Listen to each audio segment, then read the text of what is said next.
Bismillahirrahmanirrahim. Assalamualaikum warahmatullahi wabarakatuh. Alhamdulillahi rabbil alamin. Wabihi nasta'inu ala umurid dunya waddin. Wassalatu wassalamu ala ashrafil anbiya'i wal mursalin Sayyidina Muhammadin wa ala alihi wa sahbihi wa man tabi'ahum bi ihsanin ila yaumiddin. Subhanaka la ilma lana illa ma 'allamtana innaka antal alimul hakim. Amma ba'du fa inna asdaqal hadithi kitabullah wa khairal hadi hadi Muhammadin sallallahu alaihi wasallam. Di dalam tuntunan hadis dari kitab Riyadhus Shalihin, kita masuk pada bab yang selanjutnya, yaitu bab hakul jar wal wasiyah bih, hak sesama tetangga dan wasiat untuk berbuat baik satu dengan yang lainnya. Hadis yang terakhir dari bab yang sebelumnya, yaitu bab tentang wajibnya mengajak kepada taat kepada Allah Ta'ala. Hadis dari Abi Thurayyah radhiyallahu an mengajarkan, qala Rasul sallallahu alaihi wasallam, 'allimus sabiyya shalah li sab'i sinina wadribuhu 'alaiha ibna 10 sinin.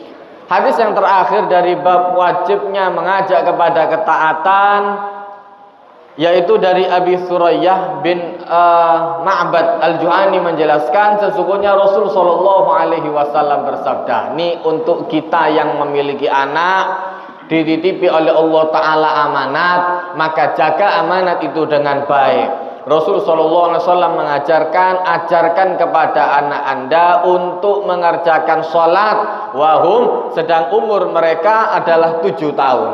Begitu anak umur 7 tahun itu harusnya mereka sudah terbiasa dengan sholat. Harusnya mereka sudah terbiasa dengan sholat. Jadi dari mulai awal memang itu sudah ditrain, sudah ditunjukkan dengan orang tuanya sholat, diajak di samping orang tuanya sholat. Jadi tidak ujuk-ujuk langsung dibawa ke masjid. Bukan terus kemudian anak belum ngerti apa-apa, ayo ikut ke masjid, lari di masjid, wah karu-karuan. Sehingga perlu diajarkan yang seperti itu dulu. Orang tuanya sholat sunnah di rumah, anaknya diajak di sebelahnya, ayo nak sholat. Sholat wajibnya di masjid, tidak apa-apa, sholat sunnahnya di rumah. Nunjukkan kepada anak ini tadi cara untuk sholat. Sampai kemudian mereka bisa gerakannya, dikasih tahu, nak kalau sholat jangan lari-lari, jangan cepat-cepat dibatalkan, jangan toleh kanan kiri. Diajarkan pelan-pelan, satu persatu. Begitu sudah selesai, baru kemudian diajarkan bacaan-bacaannya. Insya Allah umur 7 tahun itu sudah bisa nangkep. Umur 7 tahun itu anak sekolah SD loh. Kelas 1 sudah umur 7 tahun. Sekarang kadang anak kelas 1 itu umur 6 tahun. Itu sudah bisa baca tulis, sudah bisa ngaji, sudah. Harusnya insya Allah sudah otak itu sudah siap untuk menerima ilmu. Kalau sudah 7 tahun itu sudah kesiapan banget sudah. Sehingga kemudian Rasulullah SAW mengajarkan ajarkan mereka untuk sholat mereka pada saat mereka umur 7 tahun. Dan kalau sampai umur 10 tahun masih belum mau sholat, pukul.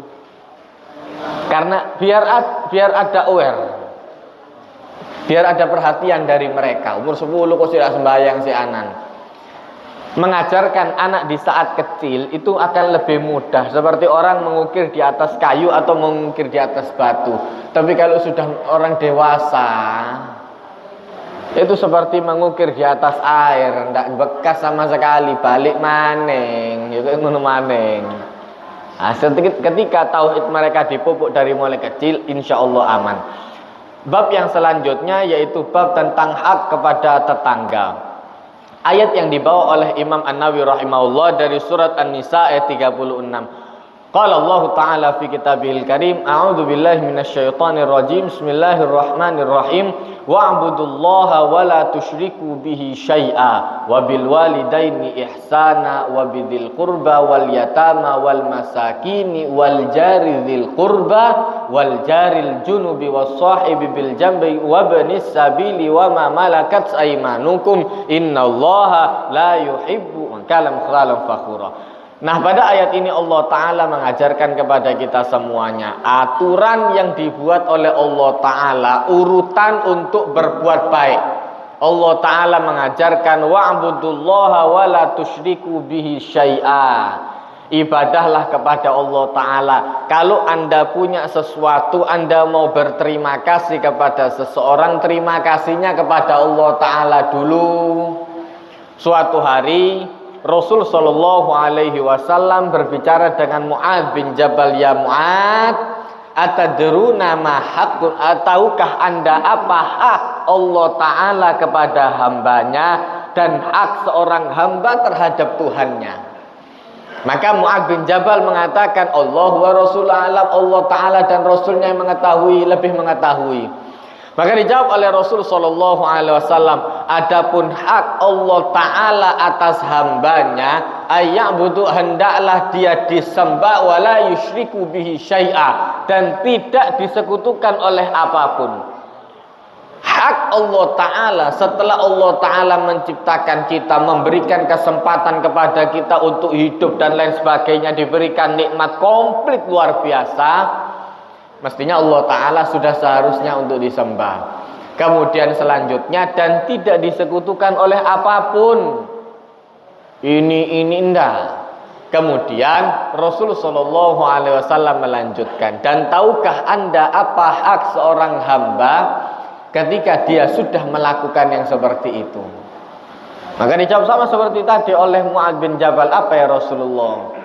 Maka Rasul Shallallahu Alaihi Wasallam melanjutkan, Allah yu'adzab, kalau seandainya Allah Ta'ala sudah melihat seorang hamba itu menyembah kepadanya dan tidak syirik sama sekali, maka hak seorang hamba adalah tidak diadab. Sekedar kita tidak diadab itu sudah cukup.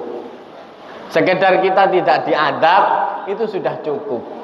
Makanya daripada kita menuntut segala sesuatu yang ada pada Allah Ta'ala, ya Allah saya minta ini. Ibnu Athaillah itu dalam kitab Hikam itu baik luar biasa. Kalau mengajarkan sekedar amal kita diterima oleh Allah Ta'ala dan kita tidak diadab oleh Allah Ta'ala, itu sudah balasan yang luar biasa. Itu sudah balasan yang luar biasa. Lu seberapa sholat kita mau diterima sama Allah Ta'ala? Khusyuknya sampai ke berapa? Khusyuknya sampai seperti apa? Sehingga Rasul Shallallahu Alaihi Wasallam pernah kemudian mengatakan kepada para sahabatnya, awwalu ma yunza'u min ummati, yang pertama kali akan diangkat oleh Allah Ta'ala dari umatku, kata Rasul Shallallahu Alaihi Wasallam, al-khusyuk, rasa untuk khusyuk. Mari sembahyang jaluk segala macam, ya Allah saya minta ini. Seta, beres tak sholatnya? Sudah baikkah sholat Anda? Sekedar sholat Anda diterima dan tidak dituntut oleh Allah Ta'ala gara-gara sholat seperti itu sudah bagus. Lah apalagi Allah Ta'ala memberikan surga, apalagi diberikan oleh Allah Ta'ala dikompliti hajatnya, kemudian diberikan apa yang kita minta. Wah, itu sosok semua sudah. Itu sudah lebih dari sangat cukup sudah. Lalu kita dicukupi oleh Allah Ta'ala, sekedar ibadat kita diterima itu sudah luar biasa, apalagi diberikan segala sesuatunya. Nah, maka Allah Ta'ala mengajarkan yang pertama, wa'budullah wala tusyriku bihi syai'a, jangan sampai merasa ada sesuatu yang sama, yang setara dengan Allah Ta'ala. Kemudian yang kedua, Allah Ta'ala mengajarkan kalau ada kebaikan, perhatikan orang tua dulu. Wabil walidaini ihsana, perhatikan kepada orang tua. Makanya terkadang muncul perbedaan antara apa yang dijelaskan oleh Allah Ta'ala dan apa yang dijelaskan oleh Rasul Shallallahu Alaihi Wasallam. Di sanalah butuhnya orang yang mengerti Fas'alu ahla dzikri in kuntum la ta'lamun. Orang yang tidak paham asal buka kitab hadis, wah ini bertentangan dengan ayat. Suatu hari Rasul sallallahu alaihi wasallam didatangi oleh seorang laki-laki, fasa'ala, kemudian dia nanya kepada Rasul sallallahu alaihi wasallam, ya Rasulullah, indi dinar, saya punya 1 dinar, saya berikan kepada siapa? Tasaddaq ala nafsik, berikan kepada diri anda dulu, kata Rasulullah. Senangkan diri anda. Sudah, ada lagi ya Rasulullah. Maka sedekahlah kepada orang yang biasa ngerewangi anda, istri anda, pembantu anda, dan lain sebagainya. Yang di akhir, saya masih punya lagi ya Rasulullah. Fatasaddaq ala waladik, berikan kepada anakmu. Loh, ini orang tua dulu. Terus hadisnya kok anak dulu? Mana orang tuanya? Ternyata kita cari di sana tidak nemu lafaz orang tuanya. Sampai kemudian selanjutnya kata Rasul sallallahu alaihi wasallam ketika dia mengatakan, saya masih punya lagi ya Rasulullah, anta absar fa anta absar, Anda lebih tahu untuk diberikan kepada siapa. Hadis ini Rasul sallallahu alaihi wasallam mengajarkan kepada kita semuanya, umumnya pandangan manusia. Umumnya pandangan manusia. Umum itu gak mesti benar. Umum nggak mesti benar. Umumnya pandangan manusia, umumnya sifat kita ngasih kepada anak itu luwih enak daripada ngekek mbek wong tuwa. Kan luwih enak sedekah mbek anak iku ditukokno dolenan, ketok jajan nang jaba digokno gaya anak-anake. Umumnya kan lebih seperti itu. Umumnya manusia sedekah kepada anak itu lebih loman daripada sedekah kepada orang tua. Umumnya seperti itu. Maka Rasul sallallahu alaihi wasallam mengajarkan umumnya dulu. Ini hadis umum, hadis awam untuk orang awam. Maka Rasul sallallahu alaihi wasallam mengajarkan tasaddaq ala nafsik, berikan kepada diri anda dulu. Ini hadis awam. Kelasnya Sayyidina Umar ndak tutuk nang kono. Kelasnya Sayyidina Abu Bakar ndak nyampe di sana. Full 100% Sayyidina Abu Bakar kalau sedekah. Ndak ada sisanya. Kemana yang untuk dirinya sendiri? Aku tak poso, aku tak golek duit maning. Gitu kalau kelasnya Sayyidina Abu Bakar. Kelasnya Sayyidina Umar modelnya seperti itu. Oma itu dadi kari. Ya Allah, rumah tinggal gubuk. Rumah tinggal gubuk. Ini Amirul Mukminin, atasannya presiden, iki ndukurane presiden wisanan. Kalau di zaman kita mungkin ketua PBB sudah. Sewangar jabatannya sudah. Itu rumahnya model seperti gubuk. Rumahnya model seperti gubuk, ndak ada istana kepresidenan. Orang Yahudi lihat ketenggengan, ini modelnya. Ngeleset di masjid. Coba. Kok nemu ana pejabat ngeleset di masjid? Kok nemu ana pejabat ngeleset di masjid? Lah saking sangare. Kelasnya sudah beda. Kelasnya sudah beda. Rasulullah ngajarkan umumnya orang itu lebih senang sedekah kepada anaknya. Yang betul Allah taala ngajarkan wabil walidaini ihsana. Harusnya orang tua dulu.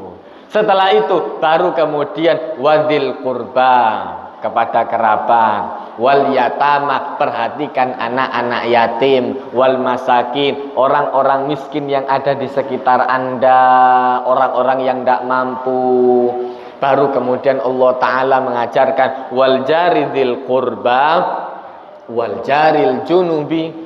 Ada tetangga yang memiliki kerabat, ada tetangga yang agak jauh, yang tidak memiliki hubungan kerabat dengan kita.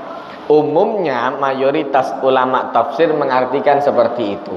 Wal jaridil qurba itu tetangga yang punya yang ada hubungan darah dengan kita. Tetangga yang masih saudara, pokoknya masih dekat lah. Itu lebih utama untuk diberikan. Karena kalau ada apa-apa pasti tetangga yang ada hubungan darah ini dulu yang dikabari. Hei dulurmu moro semaput, hei ini ada acara, hei ini ada kemanten, terus ada butuh naruh tempat nasi dan lain sebagainya. Kan mesti saudara dulu yang direpoti.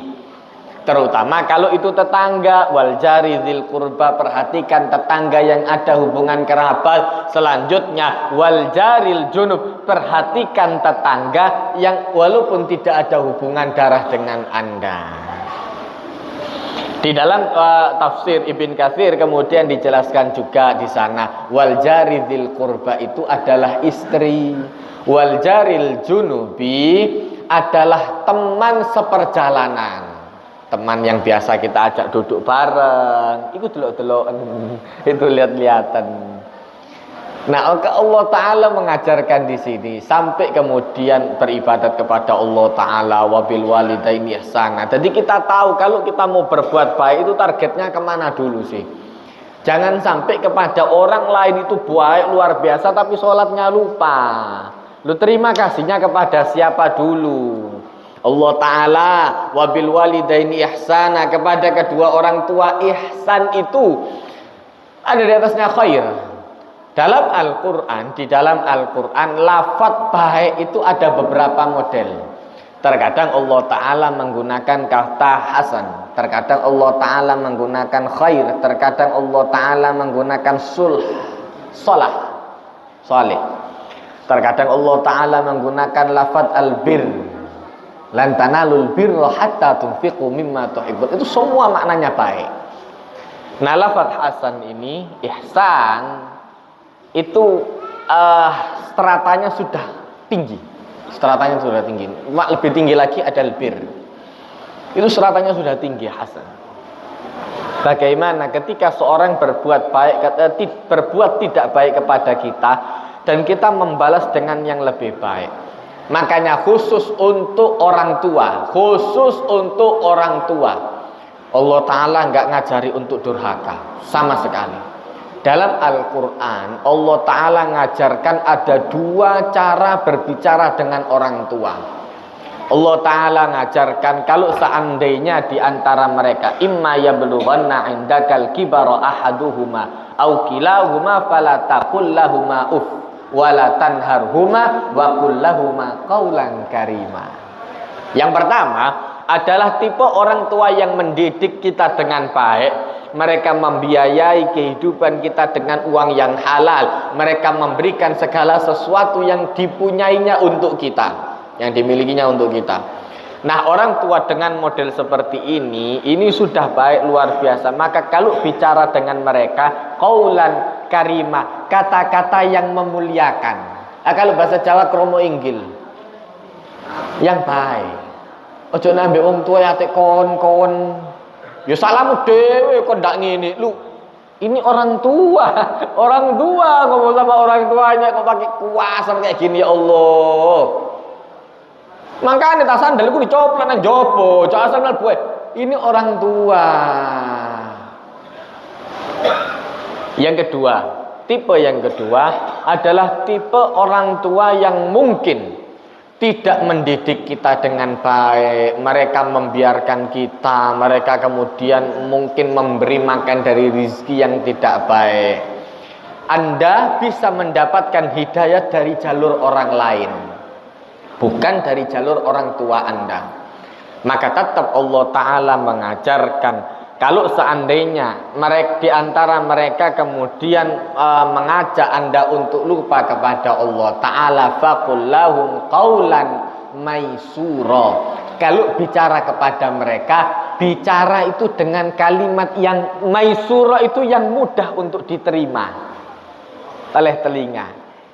Barangkali, kalau saya itu seringkali memberikan contoh seperti ini. Barangkali ada seorang anak yang mempunyai orang tua yang sudah sangat sepuh, cerewet luar biasa.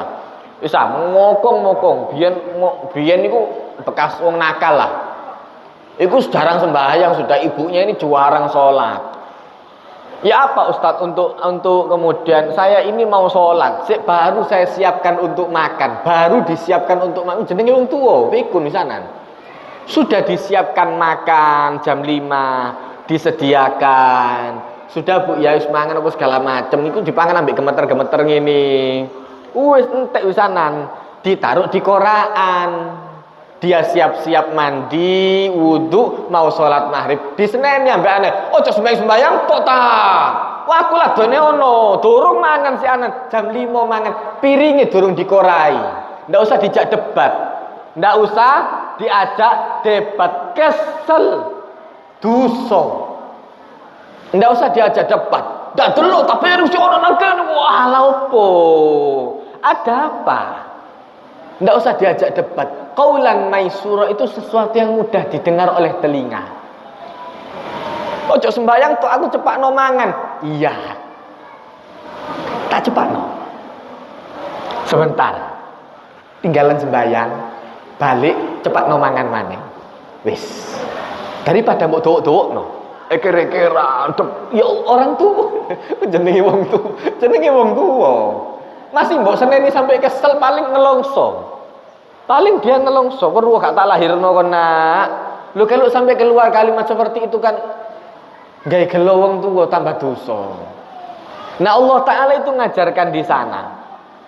Maka Allah Taala mengajarkan wadzil qurba wal yatama wal masakin wal jari dzil qurba. Perhatikan tetangga yang memiliki kerabat, wal jaril junub, perhatikan tetangga yang walaupun dia tidak ada hubungan kerabat dengan kita. Kemudian Allah Taala mengajarkan wassahibi bil jambi.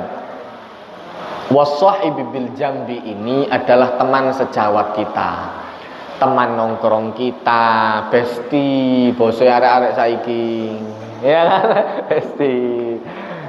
Orang yang biasa menemani kita, itu perhatikan, jadikan dia seneng. Ojo didelokno elek itu. Dudukno apik, sekali-sekali Anda makan sate, ajak dia makan sate.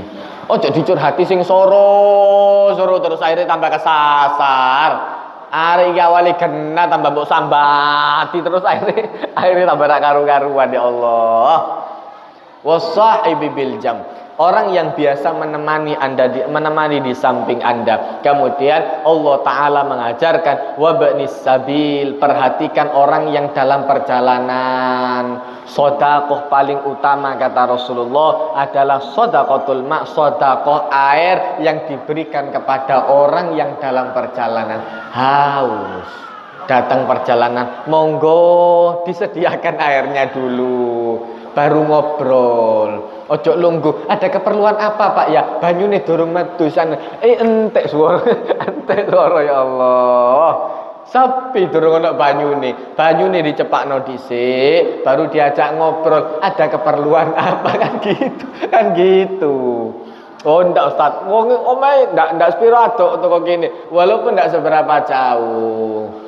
Etikanya seperti itu. Wabnis sabil, orang yang dalam perjalanan. Baru kemudian Allah Ta'ala menutup wa ma malakat aimanukum, dan apa-apa yang Anda menguasai mereka, budak, pembantu Anda, merewang, pokok orang yang biasa ngerewangi Anda, itu perhatikan. Maka Allah Subhanahu wa Ta'ala menutup, sesungguhnya Allah Ta'ala tidak menyukai orang yang mukhtalan fakhura, orang yang tinggi ucapannya, tinggi hatinya, sudah tidak baik dalam perkataannya, tidak baik dalam perlakuannya. Kelakuannya menunjukkan seperti orang sombong, perkataannya pun sombong luar biasa. Itu Allah Ta'ala tidak suka model orang yang seperti itu. Jadilah orang yang qanaah, orang yang neriman, tapi jadilah orang yang bangga terhadap nikmat yang diberikan oleh Allah Ta'ala. Ojo kabeh-kabeh getun nelongso, terlalu nelongso bahaya. Terlalu kemudian bangga luar biasa, sombong tiboi, tengah-tengah saja. Tengah-tengah saja. Mudah-mudahan bermanfaat. Barakallahu lakum fil Qur'anil azim wa nafa'ani wa iyyakum bima fihi minal ayati wa dzikril hakim. Wa taqabbala minni wa minkum tilawatahu innahu wal ghafurur rahim. Allahumma arhamna bil Qur'an waj'al lana imaman wa nura wa huda wa rahmah. Allahumma dzakirna minhu ma nasina wa 'allimna minhu ma jahilna warzuqna tilawatahu ana al-laili wa atrafan nahar waj'alhu lana hujjatan ya rabbal alamin. Rabbana atina fid dunya hasanah wa fil akhirati hasanah wa qina adzaban nar wa adkhilnal jannata ma'al abrar ya aziz ya ghaffar ya rabbal alamin. Sallallahu alaihi wasallam nabiyana Muhammadin nabil ummi wa ala alihi wasallam walhamdulillahirabbil alamin. Insyaallah tahun ini di bulan Ramadan untuk pengajian Ahad sama Senin subuh seperti ini tetap ada. Ahad sama Senin subuh insyaallah seperti ini tetap ada. Assalamualaikum warahmatullahi wabarakatuh.